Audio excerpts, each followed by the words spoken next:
안녕하세요 여러분, 도쿄미큐입니다. 오늘은 엔비디아와 AMD를 포함해서 어제 어떠한 이유로 이렇게 반도체 섹터에 위치한 기업들이 전반적으로 하락을 했는지를 알아보려고 합니다. 그럼 시작하겠습니다. 참고로 제가 육아로 바빠지면서 라이브까지 진행하기엔 힘들어지게 되어 라이브 대신 멤버십 분들을 대상으로 텔레그램을 만들었습니다. 혹시 궁금하신 게 있다면 텔레그램으로 질문을 주시면 되겠습니다. 물론 좋아요까지 이렇게 눌러주시면 제가 앞으로도 꾸준히 리서치 자료를 공유드리는데 큰 힘이 되겠습니다. 어제 반도체 섹터의 주식을 전체적으로 강타했던 이유는 바로 모건 스탠리의 다운그레이드 때문이었습니다.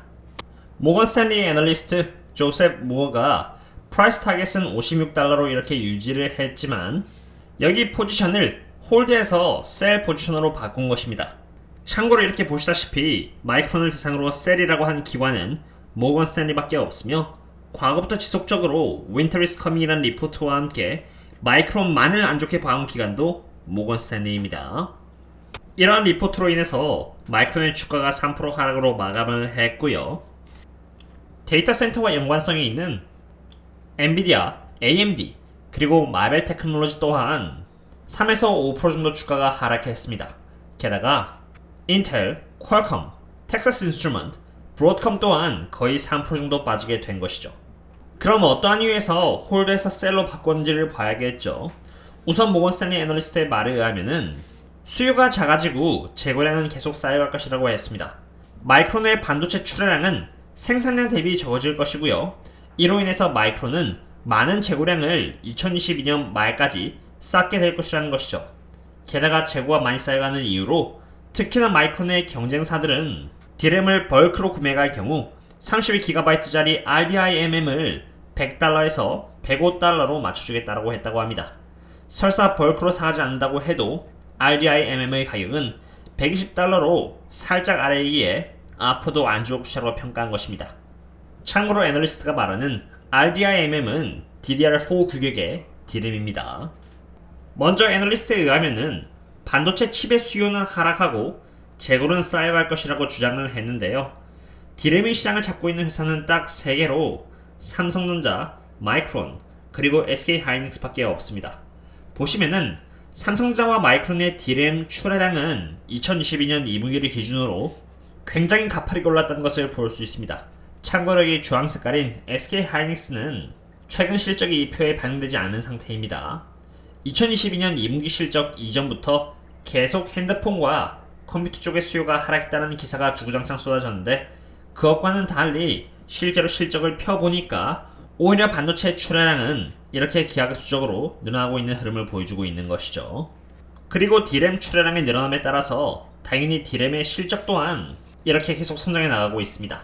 참고로 여기 삼성전자의 경우는 8% 하락한 것처럼 보이지만 그 이유는 원화를 달러로 바꿔서 그렇습니다. 원화 기준으로는 12% 정도 전분기 대비해서 올라갔습니다. 다들 PC와 핸드폰 쪽에서의 수요는 떨어지고 있다고 하는데 왜 반도체 칩의 출하량은 늘었을까요? 예전부터 계속 말씀드렸지만 판매되는 컴퓨터의 성능 차이입니다. 2021년 기준 평균적으로 PC 안에는 9GB 정도의 DRAM이 들어갔는데요. 애플 컴퓨터의 M1 프로에는 32GB가 그리고 M1 울트라에는 128GB가 들어갑니다. 컴퓨터의 자체 수요가 떨어진다고 해도 이렇게 하나의 컴퓨터에 들어가는 DRAM의 양이 과거 대비해서는 몇 배나 올라가기 때문에 DRAM을 파는 마이크론 입장에서는 전혀 걱정할 게 없는 것입니다. 핸드폰은 어떨까요? 핸드폰도 마찬가지입니다. 4G 핸드폰에 들어간 DRAM의 양보다 5G 핸드폰에 들어간 DRAM의 양이 이렇게 압도적으로 높다는 것을 볼 수 있습니다. 핸드폰 자체 수요는 당연히 정체 상태입니다. 저희들 주변만 바라봐도 스마트폰을 안 쓰고 있는 사람들을 찾아보기가 힘들 정도니까 말이죠. 그런데 5G는 다릅니다. 4G에서 5G로 전환되는 속도는 우상향하고 있다는 것을 볼 수 있고요. 우상향함에 따라서 더 많은 DRAM이 팔리게 되는 것이니 수요가 장기적으로 약하다고는 할 수 없는 것입니다. 그러면 수요의 반대적인 공급은 어떨까요? 과연 정말 인벤토리가 계속 쌓여갈까요? 저희 멤버십 텔레그램 방에 제가 공유드리고 있는 자료 중에 한 개인데요. 이번에 SK하이닉스는 청주공장 증설을 보류했습니다. 실제로 기사 일부로 보시면은 SK하이닉스는 2013년의 스펜딩, 즉 예산을 줄였는데요. 예산을 줄였다는 것은 사실 굉장히 큰 의미를 내포하고 있습니다. 마치 기사만 보면은 안 좋은 뉴스처럼 보이지만 사실 원유랑 똑같은 원리를 갖고 있습니다. 먼저 기본적으로 예산을 줄인다는 것은 투자를 줄이는 것이기 때문에 적은 생산으로 이어집니다. 마치 원유로 만들어내는 기업이 시추되는 리그 자체의 숫자를 줄이면은 원유가 적게 생산되는 것처럼 말이죠. 생산이 적어진다는 것은 평균 판매 가격인 average selling price, 즉 디램의 평균 단가가 올라간다는 것을 의미하는 것이고, 이것은 순이익 및 EBITDA의 상승을 의미하는 것입니다. 즉 디램의 가격을 방어하겠다는 것입니다. 게다가 예산을 줄인다는 것은 free cash flow의 상승을 의미합니다. 왜냐하면 영업 현금 흐름에서 CapEx를 빼는 것이 바로 free cash flow인데, 상대적으로 적은 CapEx, 즉 예산이 잡히는 것이니 free cash flow는 올라가고, free cash flow가 올라가면은 기업은 그 돈을 이용해서 부채를 갖거나 자사주 매입을 하거나 배당을 높이거나 인수를 하거나 하는 등 여러가지 여력이 높아지니 주가는 더 좋아지는 것이죠. SK하이닉스만 예산을 줄이는 것은 아닙니다. 삼성전자 또한 마찬가지로 예산을 보수적으로 잡기로 했고요. 마이크론 또한 7월 1일 기사에 따르면 CapEx를 줄이겠다라고 한 것이죠. 디램의 가격을 방어하겠다는 것입니다. 다시 한 번 더 말씀드리지만 기사나 경영진에서 말하고 있는 메모리 반도체 수요가 떨어지고 있다고 하는 부분은 PC와 스마트폰을 대상으로 말하고 있는 것입니다. 여기 이 글은 마이크론의 컨퍼런스 콜에서 나온 것인데요. 여기를 보시면은 We saw a significant reduction in near-term industry bit demand라고 적혀 있습니다.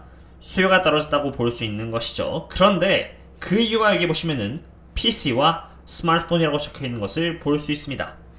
그리고 디램이 팔리고 있는 시장은 스마트폰과 PC가 전부가 아닙니다. 4차 산업혁신 중 하나로 손꼽히는 여기 서버가 31.6%를 차지할 정도로 매우 큰 시장이며, 서버 내에는 엄청나게 많은 디램이 필요로 됩니다. 데이터 센터의 구조를 보시면은 여기 낸드가 있고 DDR인 디램이 있다는 것을 볼 수 있죠. 게다가 여기 DRAM and Emerging Memory Expansion을 보시면은 이것을 통해서 더 많은 디램이 서버에 들어간다는 것을 볼 수 있습니다. 데이터 센터에 들어가는 디램과 낸드 시장은 2030년까지 연평균 14%의 속도로 매우 빨리 성장할 것으로 예측이 되고요. 2025년까지는 기존 디램 대비해서 2배, 그리고 낸드는 3배나 소요가 될 것으로 예상이 됩니다. 이러한 서버 전망과 함께 디램과 낸드는 물론 GPU와 엑셀러레이터를 만드는 엔비디아와 AMD 또한 수요를 볼 것이라는 것을 알 수 있는 것이죠. 바로 이러한 이유에서 애널리스트가 말한 수요가 떨어지고 공급이 늘어나면서 재고가 쌓일 것이라는 부분에는 전혀 동의를 할 수가 없습니다.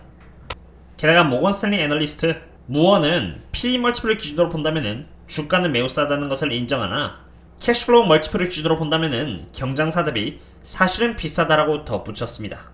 이것 또한 전혀 납득이 되지 않습니다. 굳이 캐시플로우라고 하니 캐시플로우를 기준으로 멀티플을 대조해봤는데, 마이크론의 프라이스 캐시플로우 멀티플은 4.59로 스스로의 5년 평균 멀티플 5.67 대비 19%나 저평가인 상태이고요. 섹터 평균 대비해서는 77%나 저렴한 상태입니다.